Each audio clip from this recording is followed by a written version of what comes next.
All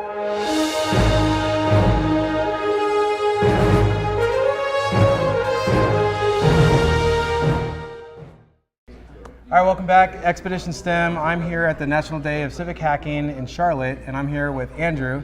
My name's Andrew. Right. How's it going? Crazy, right? And it's awesome we get to see people wear nerdy shirts. So what does yours say? I'm not slacking off, my code is compiling. That's right. So you have to design it in just a way that it takes a long time to compile, right? So you can do this. Little sword fighting on your office chairs while you're at it. That's awesome. Yeah. We have 5 different projects here. One of them is called the CMPD Winter Gift Program, and that is the one that you're focusing on, right? That's right.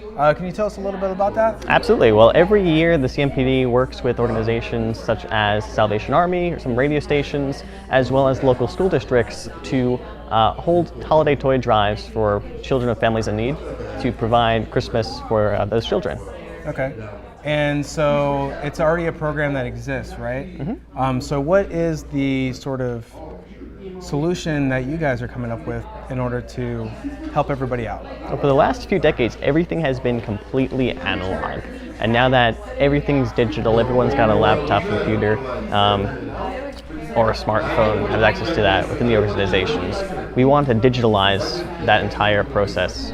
So rather than what they've been doing, where they've been getting paper nomination forms, holding that in a binder of entire lists of children that have been nominated and their interests, what kind of gifts, ideas they need, we want to completely digitalize that. So when nominations come in, we can easily sort and say, hey, we might need 50 of this doll, 50 mountain bikes, 20 BMX bikes, and instantly be able to reference, okay, now that we have all these donations, who are they supposed to go to?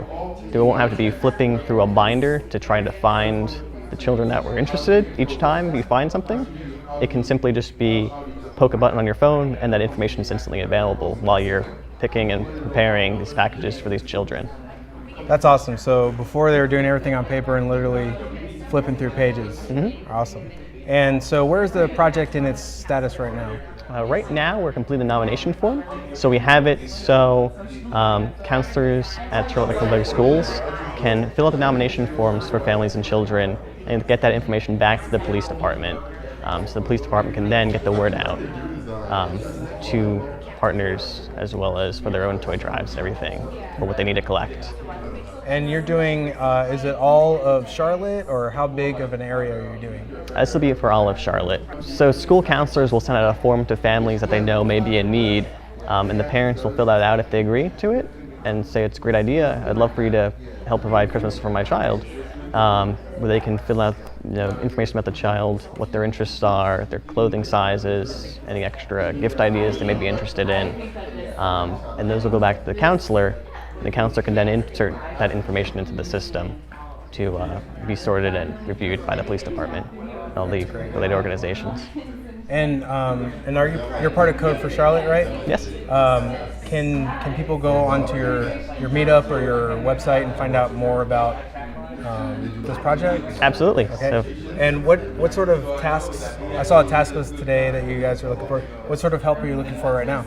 So we're working on ways to improve the existing nomination form as it stands to help structure the data, make it easier to generate reports.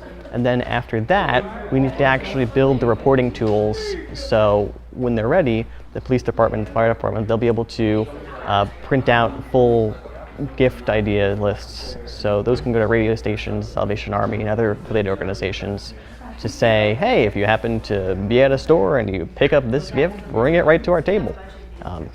So suggestions of what people might want to donate, or because we know that there definitely are children that would be interested in those. Exactly. And so this is definitely part of STEM, right?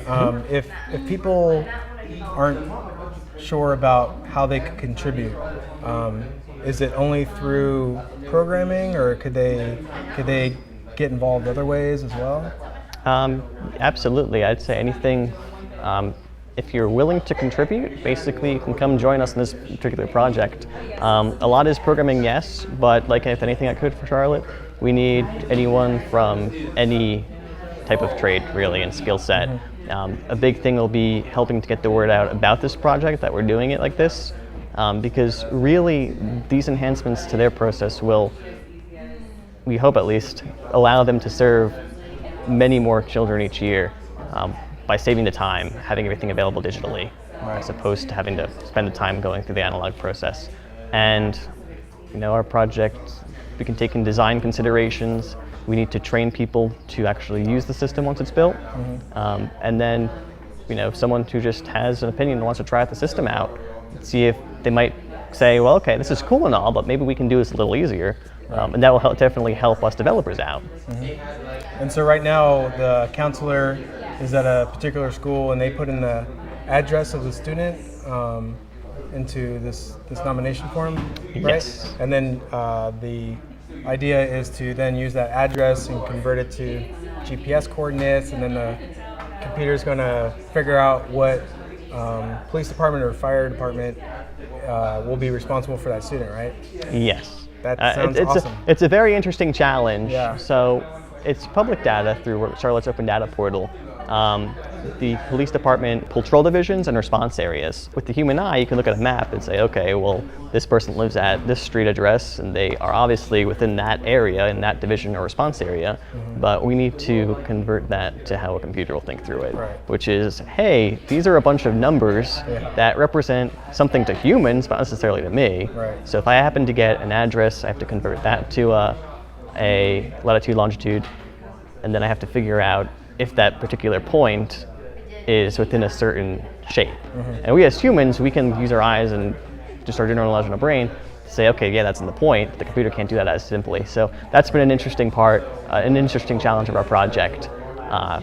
Get people to really sit down with the data and figure out how to triangulate that, because that's part of their process where, to help identify where certain boxes will be going, where certain families and children are. It helps to organize it by those division areas and divisions and patrol areas. What data are you using from the Open Portal? Is it the street addresses for the divisions, that sort of thing? Or? They provide the divisions and response areas as shapes. It's just that... That's just it? It's shapes?